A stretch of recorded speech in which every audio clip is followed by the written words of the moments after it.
Halo Sobat Sehat RSCM, saya Dr. Juverdi Kurniawan, spesialis penyakit dalam, konsultan gastroenterohepatologi dari Divisi Hepatobiliar, KSM Penyakit Dalam, Rumah Sakit Umum Pusat Nasional Dr. Cipto Mangunkusumo. Pada kesempatan kali ini mencoba untuk berbagi informasi bagaimana mencegah penyakit sirosis hati.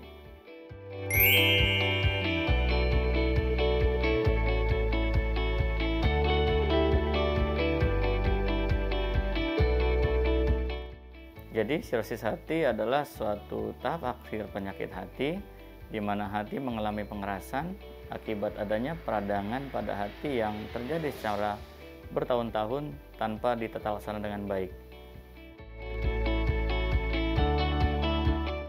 Jadi sirosis hati itu bila pada awal-awal tidak bergejala, jadi yang paling penting adalah mengetahui sirosis hati secara awal.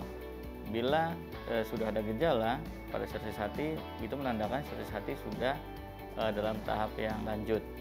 Dan gejala-gejala yang kita bisa dapatkan pada sirosis hati yang sudah dalam tahap lanjut adalah seperti perut buncit, mata kuning, ya, badan lemas, kemudian adanya muntah darah ataupun buang air besar hitam menandakan adanya perdarahan di saluran cerna.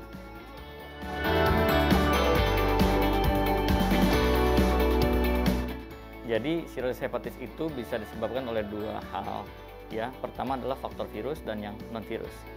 Virus itu mayoritas atau kebanyakan disebabkan oleh hepatitis B dan hepatitis C. Sedangkan yang non virus itu seperti alkohol, obat-obatan atau penyakit autoimun.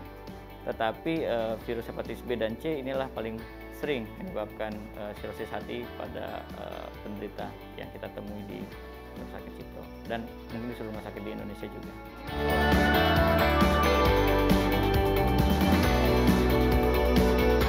Untuk menegakkan sirosis, kita memerlukan pemeriksaan-pemeriksaan.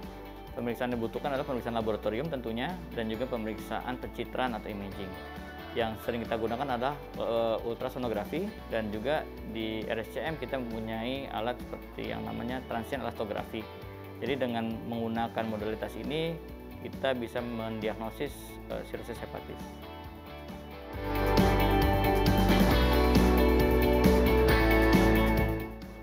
Mengobati sirosis hati yang paling penting adalah mengobati penyakit dasarnya. Jadi sangat penting kita mengetahui penyakit dasar tadi yang kita sudah nyatakan bahwa bila ada hepatitis B kita obati hepatitis B-nya, bila ada hepatitis C kita obati hepatitis C-nya, bila alkohol kita berhenti alkohol, ada autoimun kita obati autoimunnya, dan bila ada obat-obatan yang mengganggu hati tentunya harus diganti oleh obat-obat lain yang tidak merusak hati.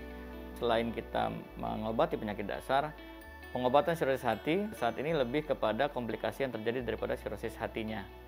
Jadi yang paling utama tadi adalah sebenarnya pencegahan, tetapi ketika sudah timbul sirosis hati, maka pengobatan yang kita kerjakan adalah dengan mengatasi komplikasi daripada sirosis hati tersebut.